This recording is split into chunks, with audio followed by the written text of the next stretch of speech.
എല്ലാവർക്കും സലു കിച്ചണിലേക്ക് സ്വാഗതം. ഇന്നും നല്ല ഒരു പ്രഭാതമാണ് നമുക്ക് കാണാൻ കഴിഞ്ഞത്.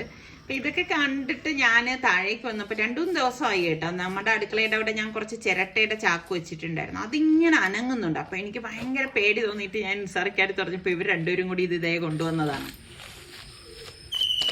മാറിയെന്നോ മോനെ, പാമ്പാവായിരുന്നാ മതി.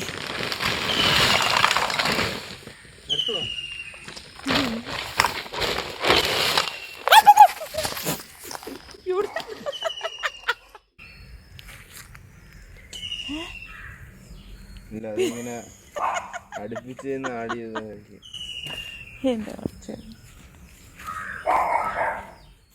അപ്പൊ അതൊക്കെ കഴിഞ്ഞ് ഞാൻ അടുക്കളയിൽ വന്നപ്പോഴേക്ക് ഇതേ മോള് കണ്ടോ ചപ്പാത്തിക്ക് വേണ്ടിയിട്ട് കുഴച്ച് വെച്ചിരിക്കുന്നതാണ്. നന്നായിട്ട് അവള് ചപ്പാത്തിക്ക് കുഴച്ചെടുക്കും കേട്ടോ, നല്ല സോഫ്റ്റ് ആണ്. അപ്പൊ ഇപ്പം എൻ്റെ കൂടെ നിന്ന് ഈ ഒരു ജോലി നല്ല പെർഫെക്റ്റ് ആയിട്ട് ആള് ചെയ്യും കേട്ടോ. അപ്പൊ അതാ കണ്ടോ, ഇഞ്ചി വെളുത്തുള്ളി പേസ്റ്റ് ഞാൻ റെഡിയാക്കി ഫ്രീസറിൽ വെച്ചിരുന്നില്ലേ. അപ്പൊ ഞാൻ അത് ഇതുവരെ കട്ട് ചെയ്ത് എടുത്തിട്ടില്ലായിരുന്നു. അപ്പൊ ഇപ്പോഴാണ് ഞാൻ എന്താ ഫ്രീസറിൽ നിന്ന് എടുത്തോണ്ട് വന്നത്. അപ്പം ഇനിയിപ്പം ഇതൊന്ന് കട്ട് ചെയ്തെടുക്കണം. അപ്പൊ ഇത് ഞാൻ ഇതിനു മുൻപ് പറഞ്ഞിട്ടില്ലേ, 1 കിലോ ഇഞ്ചിയും 1 കിലോ വെളുത്തുള്ളിയാണ്. ഈക്വൽ ആയിട്ട് നമ്മൾ ഇത് എടുക്കും. എടുത്തിട്ടാണ് ഇത് നന്നായിട്ട് വൃത്തിയാക്കി അരച്ചെടുക്കും. അരച്ചെടുത്ത ശേഷം ഇതുപോലെ ഫ്രീസറിൽ വലിയൊരു പ്ലേറ്റിലേക്ക് സെറ്റ് ചെയ്യാൻ വയ്ക്കും. അതിനുശേഷം ഇതുപോലെ വേണ്ട ഞാൻ ഇങ്ങനെ ഇനിയിപ്പോ കട്ട് ചെയ്തെടുക്കും. അപ്പൊ ഈ ചെറിയ ചെറിയ ക്യൂബ്സ് ആയിട്ട് കട്ട് ചെയ്തെടുക്കും. പണ്ടൊക്കെ എങ്ങനെയാന്ന് വെച്ചാൽ ഞാൻ ഈ ഐസ് ട്രേ ഉണ്ടല്ലോ അതിൽ വെച്ചിട്ടാണ് ചെയ്തിരുന്നത്. പക്ഷെ എനിക്ക് അതിനേക്കാളും കുറച്ച് കംഫർട്ട് ആയിട്ട് തോന്നിയത് ഈ ഒരു രീതിയാണ് കേട്ടോ. ഇതാവുമ്പോൾ നമുക്ക് ഇഷ്ടാനുസരണം സൈസ് വലുതാക്കേ ചെറുതാക്കേ ഒക്കെ ചെയ്യാം. ഞാൻ ഈ ഒരു സൈസിൽ കട്ട് ചെയ്തെടുക്കാം. അപ്പൊ നമുക്ക് ഇത് ഫ്രീസർ ഇനി തിരിച്ചിത് നമ്മള് സിപ്ലോ കവറിലാക്കി ഫ്രീസറിലാണ് വെക്കണത്. അപ്പൊ നമുക്ക് ആവശ്യത്തിനനുസരിച്ച് എടുക്കുകയും ചെയ്യാമല്ലോ. അപ്പൊ പിന്നെ വേറൊരു കാര്യം എന്ന് പറഞ്ഞാൽ ഇപ്പം എല്ലാത്തിനും ഞാൻ ഇത് എടുക്കത്തില്ല കേട്ടോ. ഇപ്പൊ നമുക്ക് രസം, അതുപോലെ തന്നെ ചില ചിക്കൻ കറികള്, അതിനൊക്കെ ഞാൻ അന്നേരം തന്നെ ചതച്ചെടുക്കുകയാണ് ചെയ്യണത്. പക്ഷെ ഇത് ഇപ്പൊ ഞാൻ വർഷങ്ങളായിട്ട് ഫോളോ ചെയ്യുന്ന ഒരു രീതിയാണ് കേട്ടോ. അപ്പൊ നല്ല ഇതുപോലെ തന്നെ ഇരിക്കും. ഇതിന്റെ ഗുണമോ മണമോ ഒന്നും നഷ്ടപ്പെടത്തില്ല. പലർക്കും അങ്ങനെ ഒരു സംശയം ഉണ്ടാവും. ഇതുപോലെ ചെറിയ സിപ്ലോ കവറിലാക്കുമ്പോൾ ഉള്ള ഒരു ഗുണം അപ്പോഴും നമുക്കിത് എടുക്കാൻ പറ്റും. പിന്നെ നമ്മുടെ ഇലക്ട്രിസിറ്റി മാത്രം നോക്കിയാൽ മതി. എപ്പോഴും പവർ ഉണ്ടെങ്കിൽ ഇതേപോലെ തന്നെ ഇരിക്കും. അപ്പൊ അതൊക്കെ വെച്ച ശേഷം ഞാൻ ചപ്പാത്തി ഇനി പരത്തി ചുടാൻ പോവാണ്. അപ്പൊ പലരും എൻ്റെ അടുത്ത് പറയുന്ന ഒരു കാര്യമാണ്, ചപ്പാത്തി ഉണ്ടാക്കിയാൽ ശരിയാകുന്നില്ല എന്നൊക്കെ. ശരിക്കും പറഞ്ഞാല് വളരെ ഈസി ആയിട്ടുള്ള ഒരു സംഭവമാണ് ചപ്പാത്തി ഉണ്ടാക്കുക എന്ന് പറഞ്ഞാൽ കേട്ടോ. നമ്മൾ എത്രത്തോളം നന്നായിട്ട് കുഴച്ചെടുക്കോ അത്രത്തോളം സോഫ്റ്റ് ആവുകയും ചെയ്യും, നല്ല പുൽക്ക കണക്ക് വരെയും ചെയ്യും നമ്മളുടെ ചപ്പാത്തി. അപ്പൊ അത് നമ്മൾ ആ കുഴച്ചെടുക്കുന്ന ഒരു രീതിയിലാണ് ഇരിക്കുന്നത്. ഇപ്പൊ പൊറോട്ടയൊക്കെ പോലെ തന്നെ ഈ കുഴച്ചെടുക്കുന്നത് നല്ലതുപോലെ കുഴച്ചെടുക്കുകയാണെങ്കിൽ നല്ല ചപ്പാത്തി, അതായത് നല്ല സോഫ്റ്റ് ആയിട്ടും നല്ല മൃദുവായിട്ടും വായിലിട്ടാൽ അലിഞ്ഞു പോകുന്ന തരത്തിലുള്ള ചപ്പാത്തി നമുക്ക് ഉണ്ടാക്കിയെടുക്കാൻ പറ്റും. അപ്പൊ ഞാൻ പറഞ്ഞില്ലേ, ആദ്യമൊക്കെ മോൾക്കും ബുദ്ധിമുട്ടായിരുന്നു. പക്ഷെ ഇപ്പൊ നല്ല പെർഫെക്റ്റ് ആയിട്ട് മോള് ചപ്പാത്തി ചുട്ടെടുക്കുകയും ചെയ്യും കേട്ടോ. ഇതിപ്പം രാവിലെ പഠിക്കാനുള്ളത് കൊണ്ട് ഞാൻ പിന്നെ ഈ രാവിലെ ഇങ്ങനെ അടുക്കളയിലേക്ക് ഞാൻ കയറ്റാറില്ല കേട്ടോ. അപ്പം നിങ്ങൾ ആ കുഴച്ചെടുക്കണ ആ ഒരു പരുവത്തിന് എടുത്താൽ മതി. കണ്ടോ, ഈ ചപ്പാത്തി നോക്കിയൊക്കെ പൊങ്ങി വരുന്നത് കണ്ടോ. നമ്മള് ഇത്രയും മാവ് കുഴച്ച് പരത്തി ചപ്പാത്തി ഉണ്ടാക്കിയാൽ ഇതുപോലെ തന്നെ പൊന്തി വരും. ഇതാണ് ആ ചപ്പാത്തി പെർഫെക്റ്റ് ആകുന്നു എന്നുള്ളതിന്റെ തെളിവ്. ഇങ്ങനെ നല്ല പുൽക്ക കണക്ക് വരും കണ്ടോ, അടിപൊളിയല്ലേ. അപ്പൊ ഇപ്പൊ ചപ്പാത്തിയിലെ എക്സ്പേർട്ട് ആയിരിക്കാണ് കേട്ടോ നമ്മളുടെ മോള്. അപ്പൊ ഞാനിങ്ങനെയാണ് പരത്തലും ചുടലും ഒക്കെ ഒറ്റ രീതിക്ക് തന്നെ അങ്ങ് നടത്താണ് ചെയ്യണത്. പിന്നെ ഞാൻ ബീഫ് വേവിച്ച് വെച്ചിട്ടുണ്ടായിരുന്നു ഫ്രീസറിൽ. അപ്പം അതാണ് ഇന്നത്തെ നമ്മളുടെ ചപ്പാത്തിയുടെ കൂടെ കഴിക്കാനുള്ളത്. അപ്പം ഞാനത് ഓവനിൽ വെച്ച് ചൂടാക്കി എടുക്കുകയാണ്. അപ്പൊ പലർക്കും തോന്നും ഇത് നല്ലതാണോ എന്നൊക്കെ ഇങ്ങനെ എൻ്റെ അടുത്ത് ചോദിക്കുന്നുണ്ടായിരുന്നു. ഞാനിങ്ങനെ ഒരുപാടൊന്നും വാങ്ങിച്ച് വെക്കാറില്ല കേട്ടോ. 2 ആഴ്ചയിൽ ഒരിക്കലായിരിക്കും ബീഫ് വാങ്ങണത്. വാങ്ങിക്കുമ്പം ഇതുപോലെ ഒന്ന് തയ്യാറാക്കി വെക്കും. പക്ഷേ അതിന് യാതൊരു അങ്ങനെ ഒരു മാറ്റവും ഇല്ല. നമ്മൾ ഫ്രഷ് ആയിട്ട് കഴിക്കണം അതേ രീതിക്ക് തന്നെ കിട്ടും. പിന്നെ നമ്മൾ ഉണ്ടാക്കുന്ന ഓരോ രീതി പോലെയൊക്കെ ഇരിക്കും കേട്ടോ ഓരോ കാര്യങ്ങളും. അപ്പൊ ഇനിയിപ്പം നമ്മളിതാ ബ്രേക്ക്ഫാസ്റ്റ് കഴിക്കാനായിട്ട് പോവാണ്. അപ്പൊ ഇവിടത്തെ ദേശീയ ആഹാരമാണ് നമ്മുടെ വീട്ടിലത് ചപ്പാത്തി എന്ന് പറയുന്നത് കേട്ടോ. 3 നേരം ചപ്പാത്തി കൊടുത്താലും ഹാപ്പിയാണ് ഇവിടെ ഉള്ളവര്. ഇപ്പൊ മോൾ ഉൾപ്പെടെ ഉള്ളവർക്ക് ചപ്പാത്തി തന്നെയാണ് ഇഷ്ടം. ഞാൻ ഫ്രഷ് ആയിട്ട് വെജിറ്റബിൾസ് വാങ്ങിച്ചോണ്ട് വന്നതാണ് ഇതാ ഇതിലേക്ക് ഇട്ടിരിക്കുന്നത്. ഞാൻ ഇങ്ങനെയാണ് കേട്ടോ, ഒരുപാടൊന്നും വാങ്ങി വെക്കത്തില്ല. അത്യാവശ്യത്തിന് വേണ്ടത് മാത്രമേ എപ്പോഴും വാങ്ങിക്കാറുള്ളൂ. അപ്പൊ അതുകൊണ്ട് തന്നെ എനിക്ക് എപ്പോഴും നമ്മൾ കുക്ക് ചെയ്യുമ്പോൾ നല്ല ഫ്രഷ് ആയിട്ടുള്ള സാധനങ്ങൾ കിട്ടണം കേട്ടോ. അപ്പൊ അങ്ങനെ ഉണ്ടാക്കുമ്പോൾ ഒരു പ്രത്യേക സുഖമാണ്. അപ്പൊ ഞാൻ ഇതാ സവാളയും തക്കാളിയും ഇഞ്ചി പച്ചമുളക് വെളുത്തുള്ളിയൊക്കെ കഴുകി വൃത്തിയാക്കി ഇതാ എടുത്തിരിക്കുകയാണ്. അപ്പൊ ഇനി ഈ സവാള ഒന്ന് സ്ലൈസ് ചെയ്തെടുക്കണം. അപ്പൊ ചില സമയം മാത്രമേ ഞാനിങ്ങനെ ചോപ്പറിലും സ്ലൈസറിലും ഒക്കെ ഇട്ടെടുക്കാറുള്ളൂ. ചില നല്ല മൂഡ് ഒരുപാട് സമയമൊക്കെ ഉണ്ടെങ്കിൽ എനിക്കിങ്ങനെ അരിഞ്ഞെടുക്കുന്നതാണ് ഇഷ്ടം കേട്ടോ. നിങ്ങൾക്കൊക്കെ എങ്ങനെയാണ്? അരിഞ്ഞെടുക്കുന്നതാണോ അതേ ചോപ്പറിൽ ഇട്ടിട്ടൊക്കെ കറക്കി എടുക്കുന്നതാണോ ഇഷ്ടം? നമ്മൾ എത്ര ഇത് ചോപ്പർ ഉണ്ട് സ്ലൈസർ ഉണ്ട് എന്നൊക്കെ പറഞ്ഞാലും പക്ഷെ നമ്മൾ ഇതുപോലെ പെട്ടെന്ന് കാര്യങ്ങൾ ചെയ്യാൻ പറ്റുന്നവരാണെങ്കിൽ എനിക്ക് തോന്നുന്നു ഇതായിരിക്കും കുറച്ചുകൂടി ബെറ്റർ കേട്ടോ. എനിക്ക് ഇതാണ് വഴക്കം എന്ന് പറയുന്നത്. നമ്മൾ സ്ലൈസ് ചെയ്ത് വെച്ചിരിക്കുന്ന സവാള ഞാൻ കൈകൊണ്ട് ഇങ്ങനെ ഒന്ന് വിടർത്തി കൊടുക്കും കേട്ടോ. അപ്പോഴേക്ക് അതിന്റെ ആ സ്ലൈസ് അതായത് എല്ലാം നല്ല ഇതളായിട്ട് അടർന്ന് കിട്ടും. അപ്പൊ നമുക്ക് പെട്ടെന്ന് അത് വഴണ്ടി കിട്ടും. അപ്പൊ ഞാൻ പറഞ്ഞിട്ടില്ലേ ചില റെസിപ്പിക്കൊക്കെ ഞാൻ ഫ്രഷ് ആയിട്ട് ചതച്ചെടുക്കുകയാണ് ചെയ്യുന്നതെന്ന്. അപ്പൊ ഇതിന് ഞാൻ ദാ ഇഞ്ചിയും വെളുത്തുള്ളിയും പച്ചമുളകും ഒക്കെ കഴുകി എടുത്തിട്ടുണ്ട്. അപ്പൊ ഞാൻ ദാ ഇഞ്ചിയും ഒരു 2 ഉണ്ട വെളുത്തുള്ളിയും 2 വലിയ പീസ് ഇഞ്ചിയാണ് എടുത്തത്. അതുപോലെ ഒരു 8-10 പച്ചമുളക് ചെറുതാണ് കേട്ടോ. അത് കൂടി ചേർത്തിട്ട് ഇത് അതുപോലെ നന്നായിട്ടൊന്ന് അരച്ചെടുത്തിട്ടുണ്ട്. എന്നിട്ട് ഞാൻ ഒരു പാനിലേക്ക് നെയ്യൊന്ന് ഒഴിച്ചു കൊടുക്കാണ്. ഞാൻ ഇതാ ഇതുപോലെ പാൻ ചൂടാകുമ്പോഴേക്ക് 2 വലിയ സ്പൂണ് നെയ്യ് ഇതുപോലെ ഒന്ന് ഒഴിച്ചു കൊടുക്കാം. ഒഴിച്ചു കൊടുത്ത ശേഷം നമുക്ക് ഈ സ്ലൈസ് ചെയ്ത് വെച്ചിരിക്കുന്ന സവാള ഇതിലേക്ക് ഇട്ട് കൊടുക്കാം. ഇട്ട് കൊടുത്ത ശേഷം നമുക്കിതൊന്ന് വഴറ്റി കൊടുക്കണം. അപ്പം എനിക്കിപ്പം ഈ സമയമൊക്കെ ഉള്ള ടൈമാണ് ഞാനിങ്ങനെ ആസ്വദിച്ചാണ് ഓരോ കാര്യങ്ങൾ ചെയ്യണായിട്ട്. അപ്പൊ ഞാൻ കുറച്ചധികം മല്ലിയിലയും പുതിനയിലയും കഴുകി എടുത്തോണ്ട് വന്ന് വെച്ചിട്ടുണ്ട്. അപ്പൊ ഇതൊക്കെ ഈ സൗകര്യത്തിനനുസരിച്ച് എടുക്കാൻ പാകത്തിന് ഞാൻ എന്റെ മുന്നിൽ വെച്ചേക്കും. അപ്പൊ നമുക്ക് പെട്ടെന്ന് റെഡിയാക്കി എടുക്കാൻ പറ്റും. അപ്പൊ ഈ സവാളയിലേക്ക് പാകത്തിനുള്ള ഉപ്പിട്ട് കൊടുക്കാണ്. ഉപ്പിട്ട ശേഷം നല്ലതുപോലെ ഒന്ന് വഴറ്റി കൊടുക്കാം. അപ്പൊ നമ്മള് ഇതുപോലെയൊക്കെ ഉണ്ടാക്കുമ്പം കരിഞ്ഞു പോവാതിരിക്കാൻ പ്രത്യേകം ശ്രദ്ധിച്ചേക്കണം.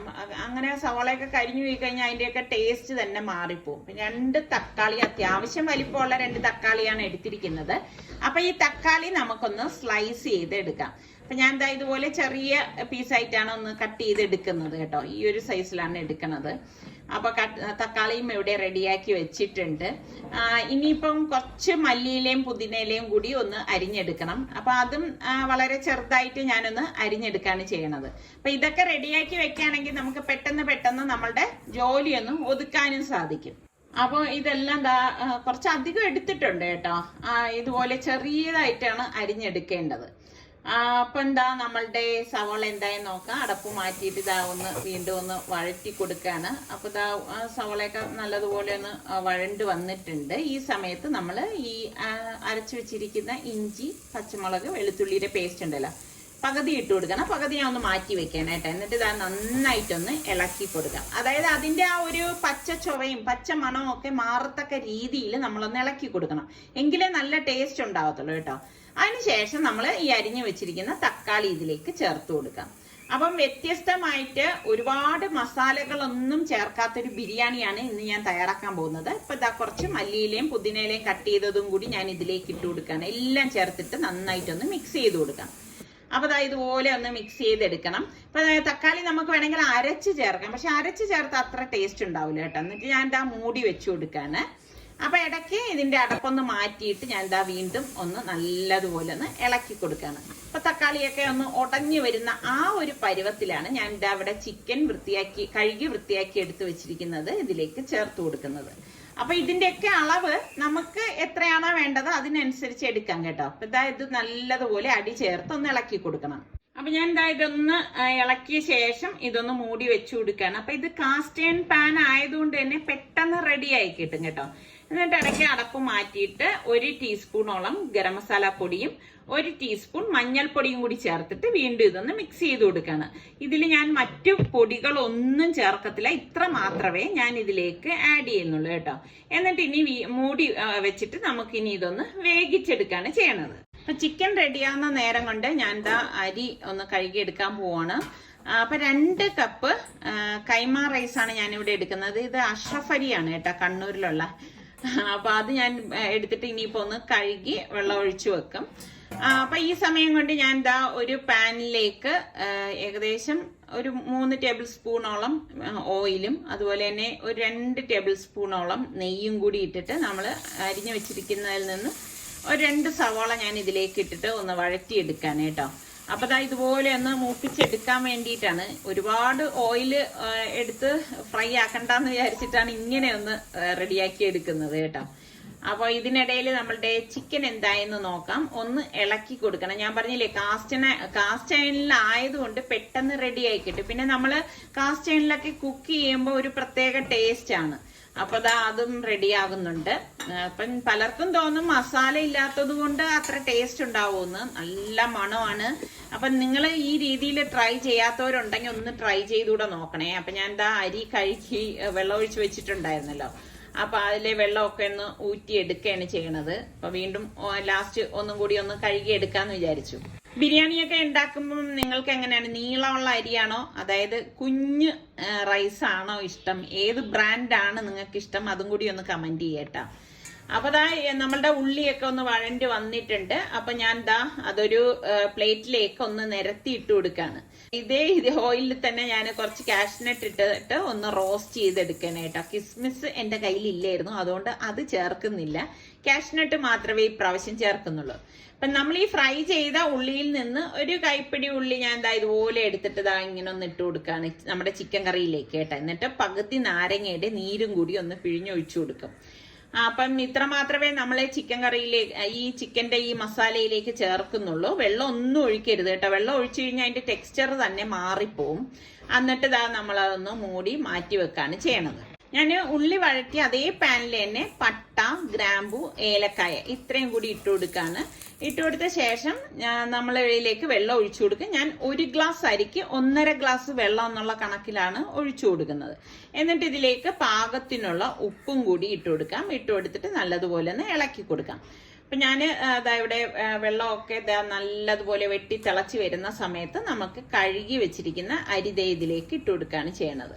അപ്പൊ ഇതിപ്പം നമ്മള് ചോറ് വറ്റിച്ചെടുക്കുകയാണ് ചെയ്യണത് കേട്ടോ. അപ്പൊ നല്ലതുപോലെ ഒന്ന് ഇളക്കി കൊടുക്കാം. അടി ചേർത്ത് നമ്മൾ ഇട്ടപാടെ തന്നെ ഒന്ന് ഇളക്കി കൊടുക്കണം. ഇളക്കി കൊടുത്തിട്ട് ഫ്ലെയിം ഒന്ന് കുറച്ച് വെച്ചിട്ടാണ് നമ്മളിത് റെഡിയാക്കി എടുക്കുന്നത്. അപ്പൊ ഞാൻ കുറച്ച് ചിക്കൻ മാറ്റി വെച്ചിട്ടുണ്ടായിരുന്നു. അതിലേക്ക് നമ്മൾ നേരത്തെ ഇഞ്ചി, വെളുത്തുള്ളി, പച്ചമുളക് അരച്ച അരപ്പും അതുപോലെ തന്നെ ഒരു 2 ടീസ്പൂൺ മുളക് പൊടിയും 1 ടീസ്പൂൺ മഞ്ഞൾപ്പൊടിയും 1 ടീസ്പൂൺ ഗരം മസാലപ്പൊടിയും പാകത്തിനുള്ള ഉപ്പും ഏകദേശം 2 ടേബിൾ സ്പൂണോളം വറുത്ത അരിപ്പൊടിയും അതുപോലെ തന്നെ പകുതി നാരങ്ങയുടെ നീരും കൂടി ഇതിലേക്ക് പിഴിഞ്ഞൊഴിച്ചു കൊടുക്കാണ്. എന്നിട്ട് ഇനിയിപ്പം നമുക്ക് കൈകൊണ്ട് നന്നായിട്ടൊന്ന് മിക്സ് ചെയ്ത് കൊടുക്കാം കേട്ടോ. ഇത് പൊരിക്കാൻ വേണ്ടിയിട്ടാണ് കേട്ടോ. അപ്പൊ ഒരു ചിക്കൻ വാങ്ങിച്ചതിൽ നിന്ന് തന്നെയാണ് ഞാൻ നമ്മളുടെ മസാലയ്ക്കും പൊരിക്കാനും വേണ്ടി എടുത്തത്. അപ്പൊ ഇടയ്ക്ക് ഈ റൈസ് ഞാൻ ഒന്ന് ഇളക്കി കൊടുക്കുകയാണ്. ഇത് ഈ അഷ്റഫ് അരിയുടെ ഗുണം എന്ന് വെച്ചാൽ വെന്തുടയോ ഒന്നും ചെയ്യത്തില്ല, നല്ല പെർഫെക്റ്റ് ആയിട്ട് നിൽക്കും കേട്ടോ. അപ്പൊ ഞാൻ നേരത്തെ പറഞ്ഞ പോലെ നിങ്ങൾക്കൊക്കെ ഏത് റൈസാണ് ഇഷ്ടം എന്നുള്ളതും കൂടി ഒന്ന് പറയണം കേട്ടോ. അപ്പൊ ആ ബ്രാൻഡൊക്കെ ഒന്ന് ട്രൈ ചെയ്ത് നോക്കാൻ വേണ്ടിയിട്ടാണ്. അപ്പൊ ഇത് നല്ലതുപോലെ ഒന്ന് ഇളക്കി എടുക്കണം. ഈ അരി എനിക്ക് ഭയങ്കര ഇഷ്ടപ്പെട്ടു കേട്ടോ. നല്ല മണവും നല്ല ഒരു അരി തന്നെയായിരുന്നു. പക്ഷെ അങ്ങനെ ഇവിടെ ട്രിവാൻഡ്രത്ത് ഇത് കിട്ടാറില്ല കേട്ടോ. അപ്പൊ നമ്മളുടെ മസാല റെഡി ആയപ്പോഴേക്കും ഞാൻ മറ്റൊരു പാത്രത്തിലേക്ക് ഒരു ലെയർ റൈസ് ഇട്ടു. പിന്നെ നമ്മളുടെ ചിക്കൻ മസാല ഇതുപോലെ ഒരു ലെയർ ഇട്ട് കൊടുക്കാണ്.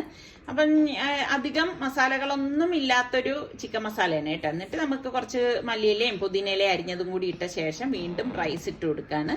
അതായത് ഇങ്ങനെ നമ്മളിത് ലെയർ ചെയ്ത് എടുക്കുകയാണ് ചെയ്യണത് കേട്ടോ. അപ്പൊ നമുക്ക് എത്രയാണോ ആവശ്യം അതിനനുസരിച്ചുള്ള ചിക്കനും റൈസും ഒക്കെ എടുത്താൽ മതി. അപ്പൊ ഞാൻ ഇന്നിപ്പോ കുറച്ച് കൂടുതലായിട്ട് ഉണ്ടാക്കണമെന്ന് വെച്ചാൽ രാത്രിയും കൂടി എടുക്കാലോ എന്ന് വിചാരിച്ചിട്ടാണ്. നമ്മളിപ്പം ബിരിയാണി ഇന്നുണ്ടാക്കി കഴിക്കുന്നതിനേക്കാളും കുറച്ച് വെച്ചിരുന്നിട്ട് രാത്രിയോ പിറ്റേ ദിവസമോ എടുക്കുമ്പോഴാണ് അതിന് ടേസ്റ്റ് കൂടുന്നത് കേട്ടാ. നിങ്ങളുടെയൊക്കെ അഭിപ്രായം എങ്ങനെയാണ്? എനിക്ക് അങ്ങനെയാണ് തോന്നിയിട്ടുള്ളത് കേട്ടോ. പിറ്റേന്ന് കഴിക്കുമ്പോൾ നല്ല അടിപൊളി ടേസ്റ്റ് ആണ്. എന്നിട്ട് നമുക്ക് ഏറ്റവും ടോപ്പിൽ ഞാൻ കുറച്ച് നാരങ്ങാ നീര് പകുതി പിഴിഞ്ഞൊഴിച്ചു കൊടുക്കാണ്. എന്നിട്ട് നമ്മൾ ഫ്രൈ ചെയ്ത് വെച്ചിരിക്കുന്ന സവാളയില്ലേ, സവാളയും കാഷ്നട്ടും കൂടി ഇതുപോലെ ഒന്ന് ഇട്ട് കൊടുക്കും. ഇട്ട് കൊടുത്തിട്ട് നമ്മുടെ മല്ലിയിലയും പുതിനയിലയും കൂടി വെച്ചു കൊടുക്കുമ്പോഴാണ് അടിപൊളി മണവും നല്ല ഒരു കാഴ്ചയ്ക്ക് ഭംഗിയൊക്കെ വരുന്നത്. പിന്നെ ഇതിന്റെ മുകളിൽ കുറച്ച് നെയ്യും കൂടി നമ്മളൊന്ന് ഒഴിച്ചു കൊടുക്കും കേട്ടോ. ഇതുപോലെ ഒന്ന് ഒഴിച്ചു കൊടുക്കണം. എന്നിട്ട് മൂടി വെച്ചിട്ട് വളരെ ലോ ഫ്ലെയിമിൽ വെച്ചിട്ട് ഒരു 5 മിനിറ്റ് എടുക്കാണ് ചെയ്യണം. ബിരിയാണിയൊക്കെ ഉണ്ടാക്കുമ്പോൾ റൈത്ത എന്തായാലും വേണമല്ലോ എന്ന് വിചാരിച്ചു. അപ്പം ഞാൻ എല്ലാം ഓരോന്നും ഇത് എടുത്തിട്ടുള്ളൂ കേട്ടോ. ഒരു ക്യാരറ്റ്, ഒരു കുക്കുംബർ, പിന്നെ പച്ചമുളക്, തക്കാളി, സവാള, ഇത്രയും കൂടി ആകുമ്പോൾ തന്നെ നല്ലൊരു ക്വാണ്ടിറ്റി ഉണ്ടാവും. അപ്പം കുക്കുംബർ ഞാനിങ്ങനെ ഒന്ന് പീൽ ചെയ്തിട്ടാണ് ഒന്ന് കട്ട് ചെയ്തെടുക്കണത്. പല രീതിയിൽ നമ്മൾ സാലഡൊക്കെ ഉണ്ടാക്കുമല്ലോ. അപ്പം നിങ്ങൾക്കൊക്കെ റൈത്ത ഏത് തരം റൈത്തയാണ് ഇഷ്ടം? ചിലർക്ക് ഈ പറഞ്ഞ മാതിരി ഉള്ളി മാത്രം ഇഷ്ടമുള്ള ആൾക്കാരുണ്ടാവും. ഇവിടെ ആണെങ്കിൽ ഞാൻ ഇതുപോലെ ക്യാരറ്റ് ഒക്കെ വെച്ചിട്ട് സുൽത്താനൊക്കെ ഉള്ള സമയത്തെ ഇത് വെച്ച് കഴിഞ്ഞാൽ അവൻ ചോദിക്കുമ്പോൾ ക്യാരറ്റ് ഒഴിവാക്കി കൂടായിരുന്നാന്ന് ചോദിക്കും. പിള്ളേർക്കൊക്കെ ഇങ്ങനൊക്കെ വെജിറ്റബിൾസ് നമ്മൾ അവരല്ലാതെ കഴിക്കുന്നെങ്കിൽ ഇതുപോലെ കഴിക്കുന്നില്ലെങ്കിൽ നമ്മൾ ഇതുപോലെ റൈത്തയിലേക്കൊക്കെ വെജിറ്റബിൾസ് ആഡ് ചെയ്ത് അങ്ങ് കൊടുക്കുക. അപ്പൊ അവർക്ക് പിന്നെ അത് നിരസിക്കാനും പറ്റത്തില്ലല്ലോ. ബിരിയാണിയുടെ ഒപ്പം എടുക്കുമ്പം അവർ അതും കൂടി അങ്ങ് ഉള്ളിലേക്ക് പോവല്ലേ എന്നൊക്കെയാണ് ഞാൻ ചിന്തിക്കുന്നത് കേട്ടാ. അപ്പൊ ഞാൻ ഈ വെജിറ്റബിൾ ഒക്കെ ഇതുപോലെ ഒന്ന് കട്ട് ചെയ്ത് എടുക്കുകയാണ്. തക്കാളിയും ഒക്കെ കട്ട് ചെയ്ത് എടുത്തിട്ടുണ്ട്. അപ്പൊ പല തരത്തില് ഇതുണ്ടെങ്കിലും ഈ ഒരു റൈത്ത എന്ന് പറഞ്ഞാൽ ഒരു പ്രത്യേക ടേസ്റ്റ് തന്നെയാണ് അല്ലെ. ബിരിയാണിക്കൊക്കെ എനിക്ക് ഈ ഒരു റൈത്തയാണ് ഏറ്റവും ഇഷ്ടം കേട്ടോ. അപ്പൊ വെജിറ്റബിൾസിലേക്ക് നമുക്ക് പാകത്തിനുള്ള ഉപ്പിട്ട് കൊടുക്കാം. അപ്പൊ ഞാൻ ഇതാ കണ്ട ഒരഴിച്ച് വെച്ചിട്ടുണ്ടായിരുന്നു. അപ്പൊ തൈര് ഒരഴിക്കണതിന്റെ വീഡിയോ ഞാൻ സലു കിച്ചന്റെ ഷോർട്ടിൽ ഇട്ടിട്ടുണ്ട് കേട്ടോ. എന്നിട്ട് നമുക്ക് ഈ തൈര് ഇതിലേക്ക് ഒഴിച്ചു കൊടുക്കാം. എത്രയാണോ അതിന്റെ പാകത്തിനനുസരിച്ച് ഒഴിച്ചു കൊടുത്താൽ മതി. അപ്പൊ നമ്മൾ എത്രയൊക്കെ പുറത്തുനിന്ന് തൈര് വാങ്ങിച്ചാലും നമ്മൾ വീട്ടിലുണ്ടാക്കുന്നത് കഴിക്കുമ്പോൾ ഒരു പ്രത്യേക ടേസ്റ്റ് ആണ് കേട്ടോ. അതിൽ കുറച്ച് പുളിപ്പൊക്കെ ഉണ്ടാവും. നല്ല ഒരു പ്രത്യേക ടേസ്റ്റ് തന്നെയാണ്. നിങ്ങളുടെ അഭിപ്രായം എങ്ങനെയാണ്? വീട്ടിലുണ്ടാക്കുന്നതിനാണോ ഇഷ്ടം നിങ്ങൾക്ക് പുറത്തുനിന്ന് വാങ്ങിക്കുന്നതാണോ? ഇപ്പൊ ഞാൻ പുറത്തുനിന്ന് വാങ്ങിക്കുന്ന ഒരാളും കൂടിയാണ് കേട്ടോ. പക്ഷെ എന്നാലും വീട്ടിൽ ഉണ്ടാക്കുന്നതിന്റെ രുചി അതൊന്ന് വേറെ തന്നെയാണ്. അപ്പൊ ഞാൻ ഇതിൽ കുറച്ച് മല്ലിയില പൊടി കട്ട് ചെയ്തിട്ടു. അപ്പൊ ഇനി ഇന്ന് പപ്പടം വറക്കണം. അപ്പൊ ഞാൻ എന്റെ കുഞ്ഞു പാനാണ് എടുക്കുന്നത് കേട്ടോ. ഇത് കാഴ്ചയിലല്ല വളരെ കുഞ്ഞു പാനാണ്. അപ്പൊ അതിലാണ് ഞാൻ പപ്പടം വറുത്തെടുക്കുന്നത്. ഇങ്ങനെ ഈ കൊച്ചു പാൻ ഇതിനൊക്കെ എടുക്കാനുള്ള കാര്യം എന്താ, എണ്ണ അപ്പൊ അത്രത്തോളം കുറച്ച് നമുക്ക് ഉപയോഗിച്ചാൽ മതിയല്ലോ. പിന്നെ പലരും എൻ്റെ അടുത്ത് ചോദിക്കും ഈ പൊരിക്കുന്നതിന്റെ ബാക്കി എണ്ണയൊക്കെ എന്ത് ചെയ്യുത്താന്നൊക്കെ ചോദിക്കും. അപ്പൊ അന്നത്തെ ദിവസമാണെങ്കിൽ ഞാൻ എന്തിനെങ്കിലും ഉപയോഗിക്കും കേട്ടോ. അതല്ല പിറ്റേ ദിവസമൊക്കെ ആണെങ്കിൽ ഞാൻ ഉപയോഗിക്കത്തില്ല. ഈ എണ്ണ അരിച്ച് ഞാൻ കുപ്പിയിലാക്കി മാറ്റും. അപ്പൊ പപ്പടം പൊരിച്ച ശേഷം ആ എണ്ണയിൽ തന്നെ കുറച്ച് വെളുത്തുള്ളിയും കുറച്ച് കറിവേപ്പിലയും കൂടി ഞാൻ ഇട്ട് കൊടുക്കാണ്. എന്നിട്ട് നമ്മളുടെ ചിക്കൻ ഉണ്ടല്ലോ, ചിക്കൻ മസാല പട്ടിയത് ഇതിലിട്ടിട്ട് ഫ്രൈ ചെയ്തെടുക്കാൻ പോകണം. ഇത്രയും എണ്ണയിലേ ഞാനിത് ഫ്രൈ ആക്കി എടുക്കുന്നുള്ളൂ കേട്ടോ. അല്ലാതെ ഓവറായിട്ട് എണ്ണയൊന്നും ഇതിലേക്ക് ഒഴിക്കുന്നില്ല. കുറച്ചധികം കറിവേപ്പില ഇട്ട് കൊടുക്കും. എന്നിട്ട് ഇതൊന്ന് തിരിച്ച് മറിച്ചു ഇട്ട് എടുക്കുകയാണ് ചെയ്യണത്. അപ്പൊ ഞാൻ നേരത്തെ പറഞ്ഞ മാതിരി ബാക്കി എണ്ണ പിന്നെ ഞാൻ ഉപയോഗിക്കുന്നത് എങ്ങനെയാണെന്ന് അറിയാമോ? അരിച്ചെടുത്ത് വെച്ചിട്ട് നമ്മളുടെ ഈ അതായത് ഇരുമ്പ് പാത്രങ്ങള്, മൺചട്ടിയൊക്കെ സീസണിങ് ചെയ്യാനാണ് ഞാൻ ഉപയോഗിക്കുന്നത് കേട്ടോ. അപ്പൊ ഇതിന് ടേസ്റ്റ് കൂട്ടാൻ വേണ്ടിയിട്ട് ഞാൻ 1 ടീസ്പൂണോളം നെയ്യില്ലേ, 1.5 ടീസ്പൂൺ നെയ്യ് ഇതുപോലെ ഒന്ന് ഒഴിച്ചു കൊടുക്കും കേട്ടോ. അപ്പൊ നല്ല ടേസ്റ്റ് ആയിരിക്കും ഈ ഒരു ചിക്കൻ ഫ്രൈക്ക്. അപ്പം അത് ഇതുപോലെ ഒന്ന് ഇളക്കിയാണ് വരട്ടി ഫ്രൈ ചെയ്തെടുക്കണത്.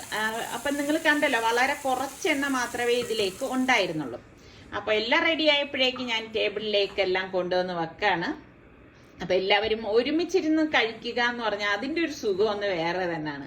അപ്പം എല്ലാവരും ഉള്ളപ്പം ഇതുപോലെ എനിക്ക് എല്ലാവരും ഒരുമിച്ച് ഡൈനിങ് ടേബിളിൽ വരണം, എല്ലാവരും ഒരുമിച്ചിരുന്ന് കഴിക്കണം എന്നൊക്കെ എൻ്റെ ഏറ്റവും വലിയൊരു ആഗ്രഹമാണ്. എല്ലാവരും ഉള്ളപ്പോൾ ഒരുമിച്ചിരുന്ന് ഭക്ഷണം കഴിക്കുക എന്നുള്ളത് അല്ലേ. അപ്പൊ ചൂടോടുകൂടി തന്നെ ഞാൻ ബിരിയാണി എല്ലാവർക്കും വിളമ്പി കൊടുക്കാണ്.